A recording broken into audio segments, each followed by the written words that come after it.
Hey, all, Baruch Levi B here from the Defiant Spirit. Thanks for tuning in to my podcast. This is available both in audio and video. So if you want visuals, jump over to the YouTube channel and get that all at thedefiantspirit.org. But you can certainly just listen in, and I will share with you like a commentator on a sports broadcast. I've been watching a lot of college football. Actually, I've been listening to a lot of college football, and I really appreciate some of the details that they offer there.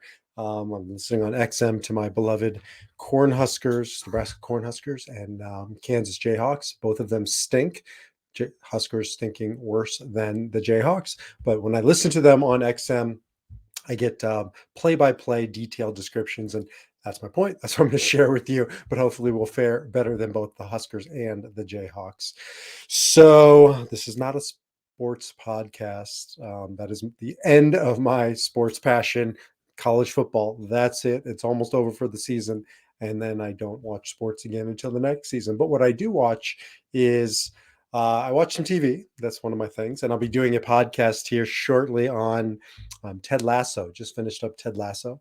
I like to do the Enneagram of television or the big screen because I think it brings home the vibe, the feeling of numbers of these types in ways sometimes that only a picture or a movie can do. So I'll be doing the Ted Lasso thing in the next few days, recording it with my good friend and partner in Enneagram financial Enneagram, Wealth 360, my friend Michael Mick Feiner. So we'll be doing that. But for now, I want to talk about Enneagram 5. Today is the Enneagram 5, the Investigator. So if you are watching, you're seeing right now a picture of Enneagram 5. And for those listening, what the 5 is simply um, this is from my program, by the way, Defy Your Number. I have now a complete Enneagram system, Defy Your Number system, and then that's the base foundation of my program. And then from there, we have different supplemental programs like Wealth 360, so Enneagram through the lens of wealth, Lead 360, Enneagram through the lens of leadership. And then I'm working on less businessy ones and more personal ones like grief, relationship, divorce. But the foundation is called the Defy Your Number program. And in all the programs, the foundation or the Defy Your Number Enneagram type is the same. And so we build from there. And for the 5, the Investigator, really revolves around thinking, around thought.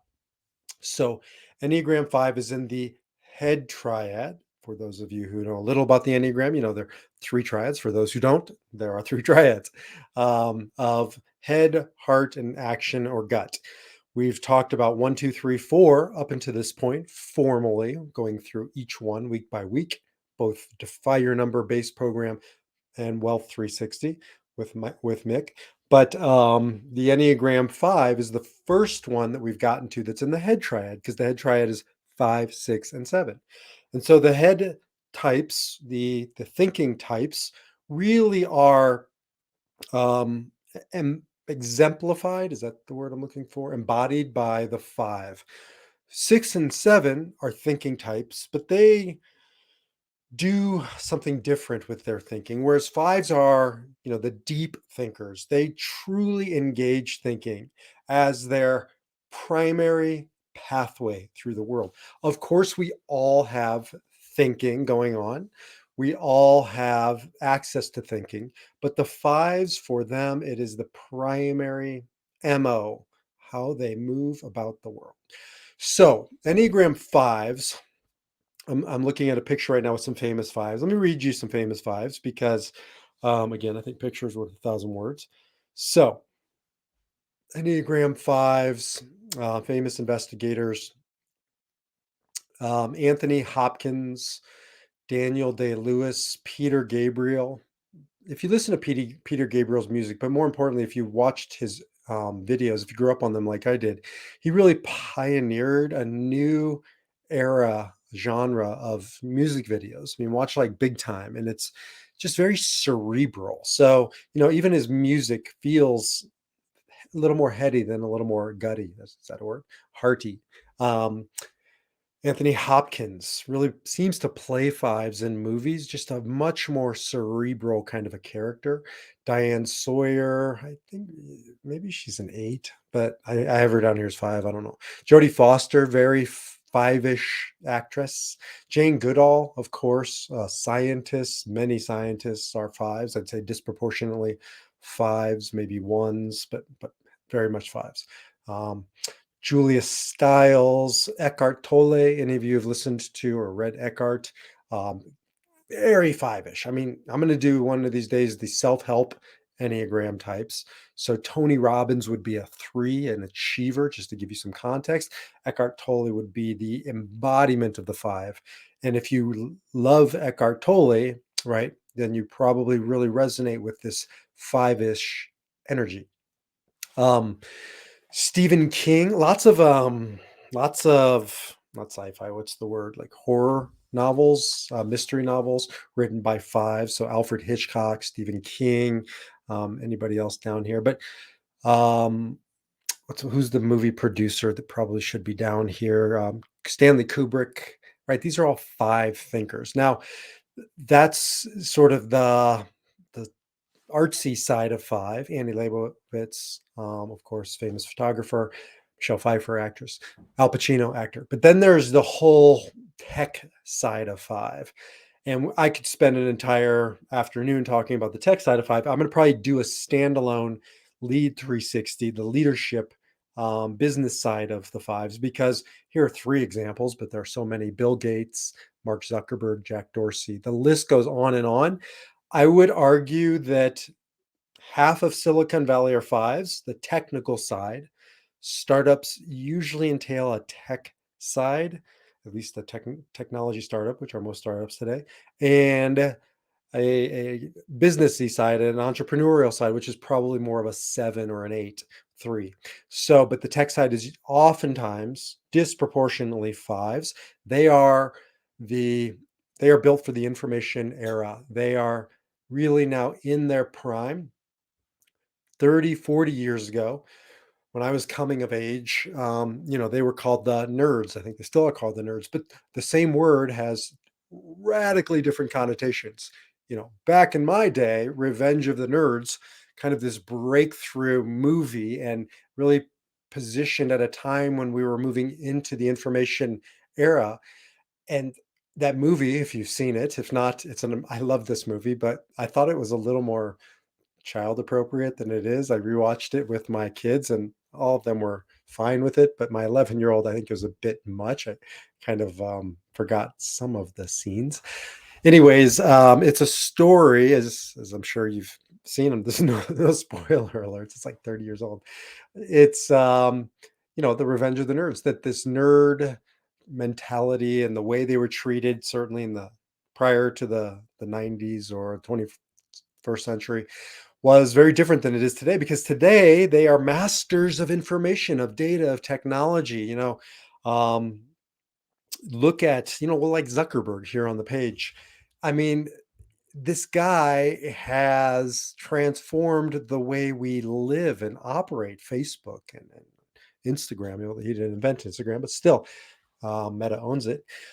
Bill Gates, again, Jack Dorsey and Twitter, the list goes on and on. And so they really have an impact or power today that they never had prior to recently. So that's true with all of the investigators, but especially in the realm of technology. So, what drives a five? What's that kind of at their core? And they're called the investigator. Sometimes different names and different systems. I do oftentimes refer to them as the thinker, although I think it's unfair because all types of thinkers and five, six, and seven all think in a different way. So it's a little misleading, I think, to say thinker, but it's what we usually stereotypically think of as a thinker is in many ways a five. They're incredibly cerebral. It doesn't mean they don't have emotion, and that's when you get into the subtypes.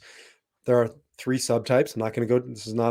This is an introductory to the introduction to the Enneagram types. So I won't go down the path of subtypes, but Enneagram 5 subtypes are very, very different. There's three subtypes for every one of the Enneagrams types. There's self-preservation, sexual, and social.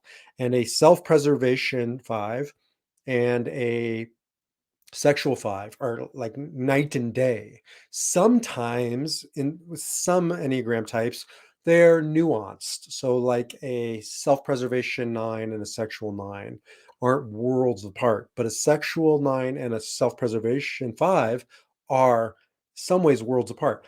I literally just came back from coffee with a good friend of mine, Tom, who's a sexual five, and talking with him, I almost forget I'm talking to a five because that sexual, it's not sex per se, again, not a subtype conversation right now, but it's more of an emotion. It's more of a intensity, interpersonal connection.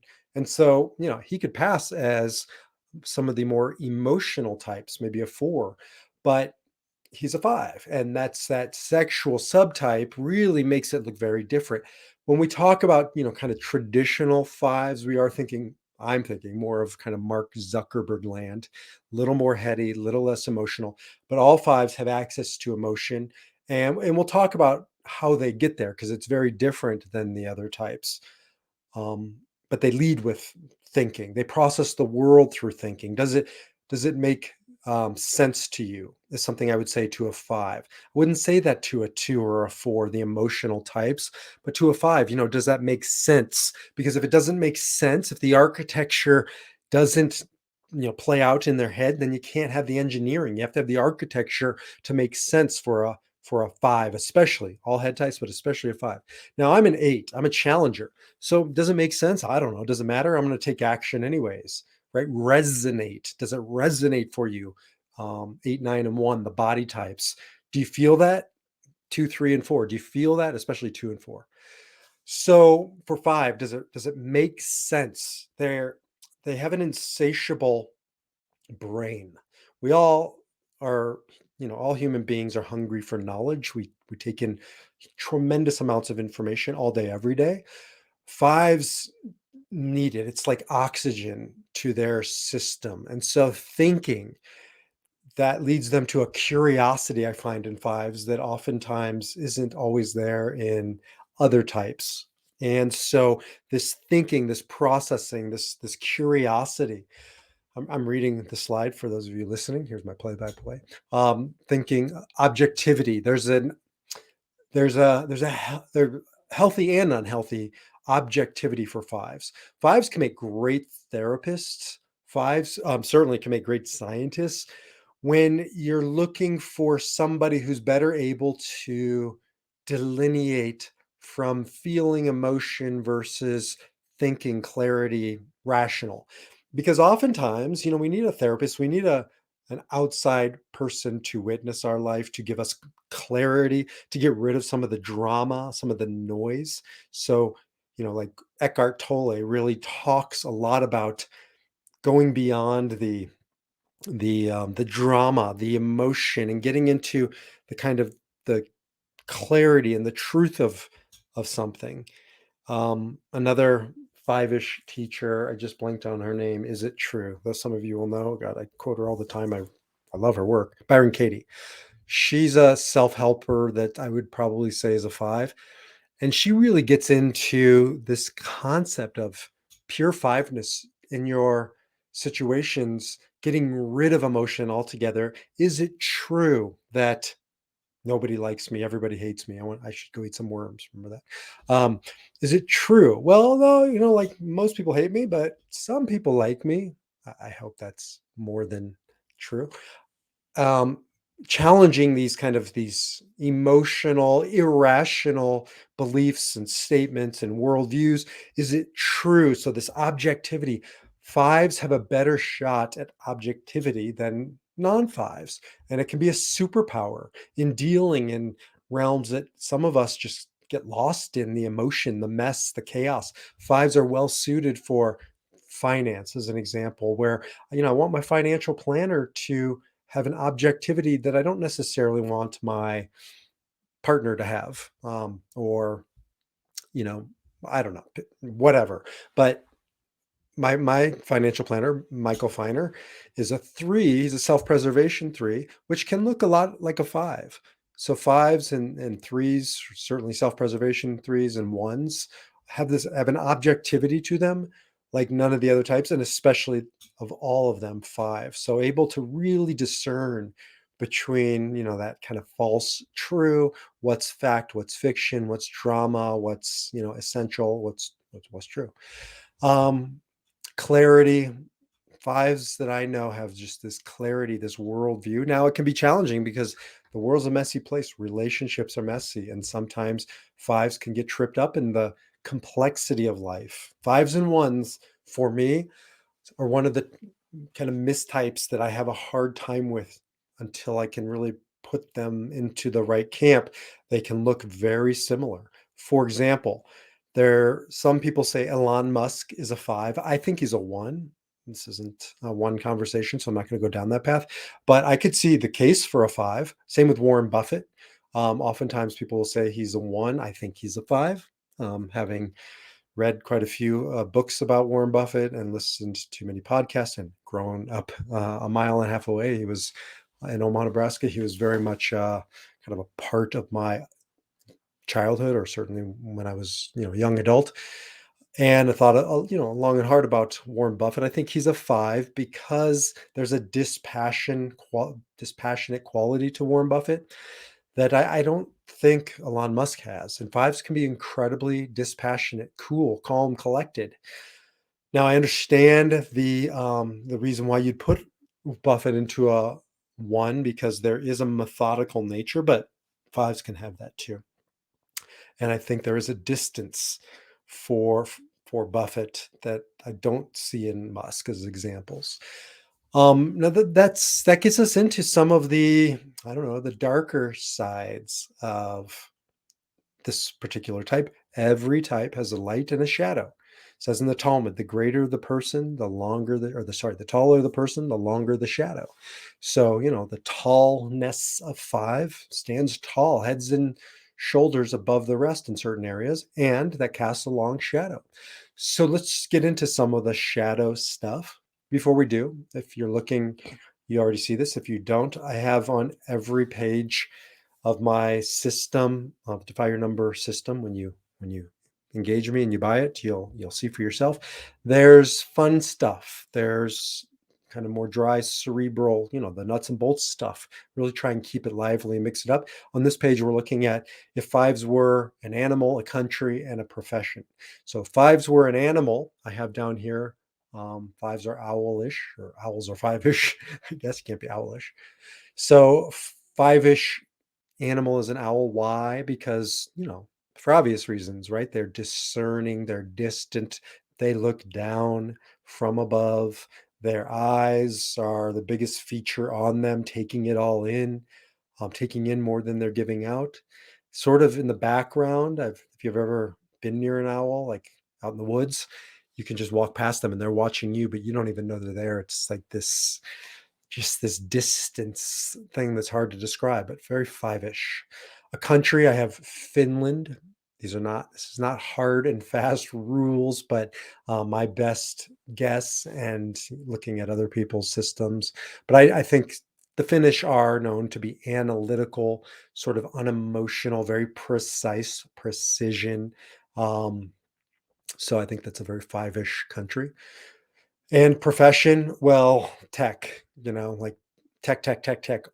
What is it? Apple, Google, Facebook, Amazon, Microsoft, whatever the handful, I guess, of the top 5 account for something like 25% of the stock market, or certainly in the NASDAQ. I don't know, of their earnings and the wealth. And the bottom line is those were all, except for maybe Apple, those were all founded by 5. Steve Jobs, I think, was an 8. Sometimes argued as a 1, but I really do think an 8. Very different than Elon Musk. Anyways, so certainly tech all day, every day, 5.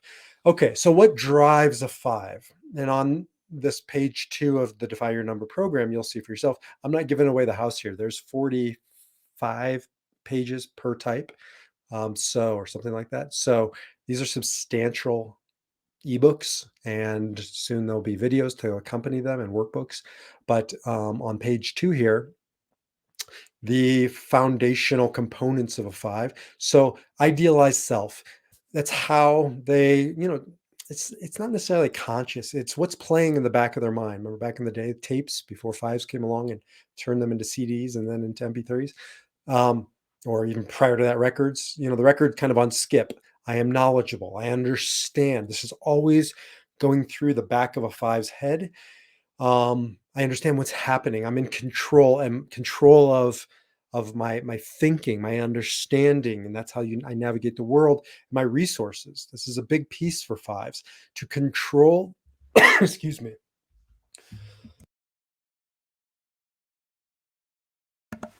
I'm sorry, I went off air there for a second. I'm not about to try and figure out. Not that five to figure out how to fully stop the tape here, but you'll bear with me one more second.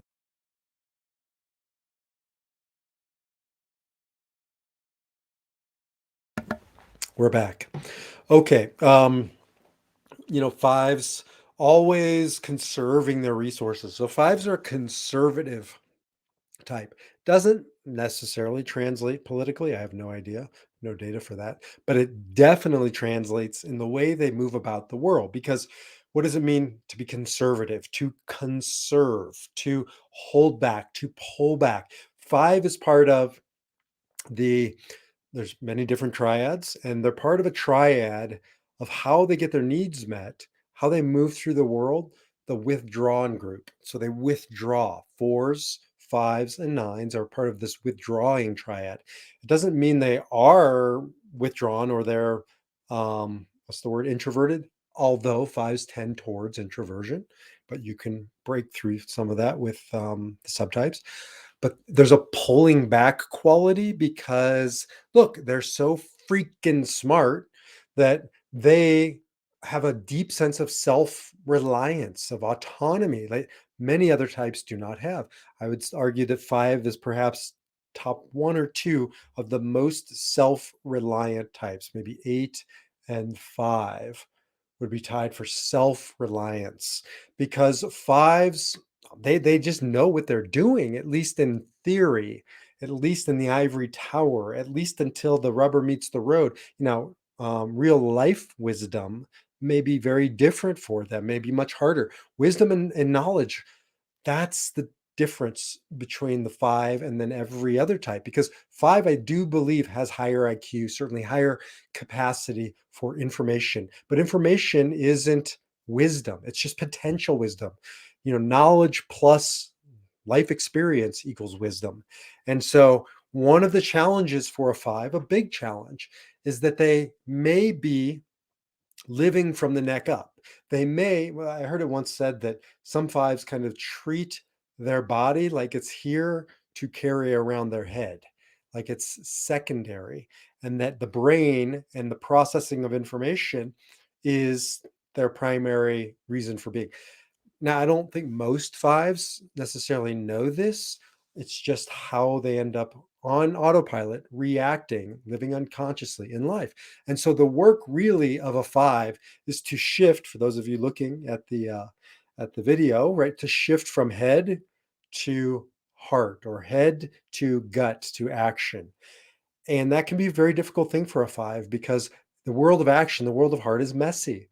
Fives and ones, and this is where I get kind of confused sometimes. One's the reformer, like it clean. They're purists. They're idealists in that sense of, theory is great. It's just reality sometimes sucks. And so for five, they may be pulling back, sort of a hoarding feeling. It can be financial. We'll talk about that in our Wealth 360 approach to five. Mick and I will be talking about the five as the conservative investor and holding back quality. But it can happen in regards to time. Fives may be very reluctant to volunteer their time, to volunteer their money. Again, not because they're cheap, but because they feel drained by the world. I had an uncle of blessed memory who was a multi-millionaire. And he used to, there were stories, at least, didn't experience this, but there were stories of him driving a beat up old Toyota or whatever, and that he would turn the gas off at the top of the hill to save money, and then he would coast down the hill. I don't know if it's true, but it's very five-ish because that would just be conservative. You'd be conserving resources. They're probably great conservationists, worried about the world's resources, but that can be taken to an extreme. And certainly turning your car off at the top of the hill, probably not the most efficient way to conserve resources. So you can see how you can start living with this kind of withholding or this fear of running out. Fives especially do this with emotion. So what does that mean? When you're around a five, sometimes it feels like they're withholding a little bit. When I'm with fives, I just feel, I know that it takes them time to open up, to trust that they're not, kind of going to become a leaky bucket where it's just going to all drip out of them. And so they're really guarding the valve, letting you in a little, turning it off. They don't like surprises. Fives are known to not like surprises. So really believe a five when they say, I don't like surprise parties. I don't like surprise visits, because they're caught off guard. They need time to process. Fives, brilliant, but they have a much slower operating system, right? They don't run, the newest um, iPhone app or operating system. They're like much older edition now, probably a tried and true edition, probably, just equivalents of us of smart, of sophistication, but it's slower. And this bugs the crap out of sevens, especially because remember, we think either like a five, six, or seven. So regardless of whatever type you are, you think like a five, six, or seven. Most people I meet are not fives. Most people are sevens or sixes. Fives are a little more rare. And especially when it comes to seven, the sort of the extroverted thinking type, the fast thinking type, they can become very frustrated with fives. Fives need time to go away, to back off, to withdraw, to process what they just experienced, and especially emotions, which is why surprises are so hard, because there's no processing time. Fives will be in a very difficult emotional situation and they may feel cold. They're not.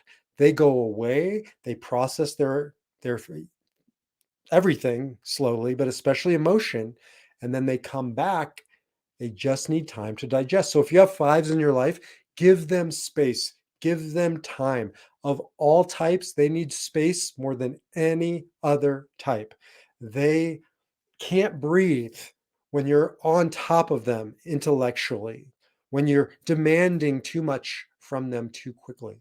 Now, this can be especially challenging for, let's say, the two, the helper. Twos and fives in some ways have nothing in common. I'm going to show you, just for those looking, the slide. So the two and the five, they have no actual line of connection. They're not wings on the other side of you.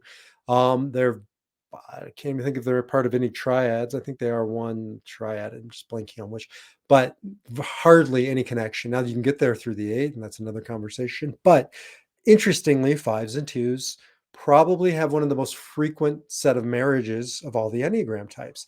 Twos, again, the helper, very emotional, certainly good with other people's emotions. And what I see with twos is they know how to reach into a five and elicit the emotion, to pull them out, to nurture them. Fives need nurturing, and twos across kind of the Enneagram on the other side need objectivity, need clarity, need, is it true kind of conversation. And so they're really a good match for that reason.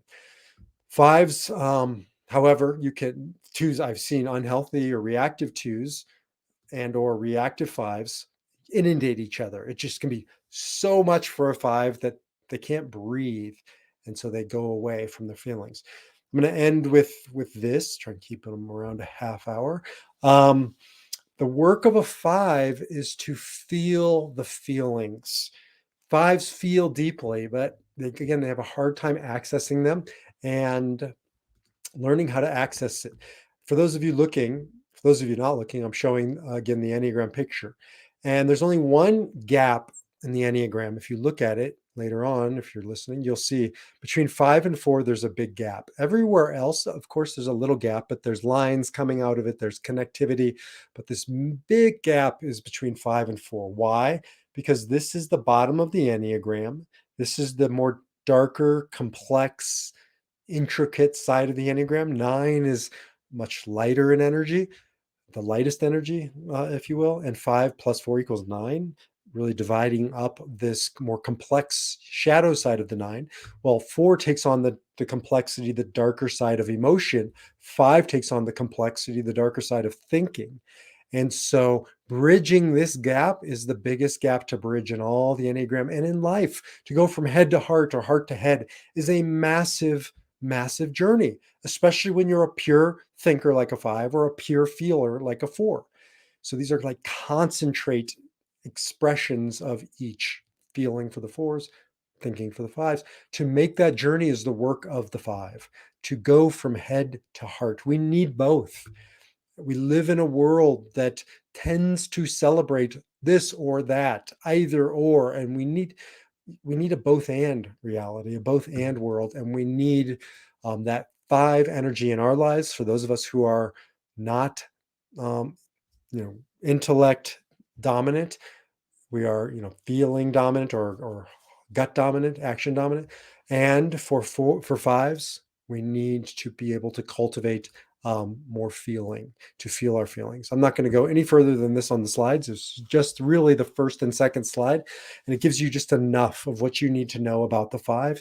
5s are amazing human beings. We need them. They have been responsible for probably more breakthroughs in Western civilization, all of civilization, than any other type. Without them, I wouldn't be communicating with you vis-a-vis the internet. I wouldn't be standing under, this incandescent light bulb, or I guess fluorescent light bulb. They make our lives possible. We must appreciate the 5s, and we must also appreciate them enough to understand that they live with a lot of fear around that emotional space. They want it, they need it, they're capable of getting there, but on their time frame and on their pathway. And that's really why I do these. That's why I'm so enamored by the Enneagram. It's not about putting somebody in a box. It's about helping understand the box, the limits that we've placed upon ourselves. Enneagram doesn't put you in your number, in your box, in your prison. You've done that all by yourself. The Enneagram shows us where we have walled ourselves off and the pathway to and through that, so we can stop living as a reaction to our lives, and reaction as our number, and we can defy our number. That's what this is all about: to defy your number, to choose your response, as my teacher Viktor Frankl says, to choose your response in life, to choose the higher side of your number, to choose all the numbers, because they're all in you. So with that, listen to the next podcast. By the time you're done with this one, hopefully it'll be out or out shortly, with my friend Michael Feiner on the conservative investor when the Enneagram 5 meets financial strategies. And maybe we'll have some guest Enneagram conversations of each type here pretty soon. I'm working on that. And until the next time, defy your number and live your spirit. Jump over to defiantspirit.org. Take care. Peace.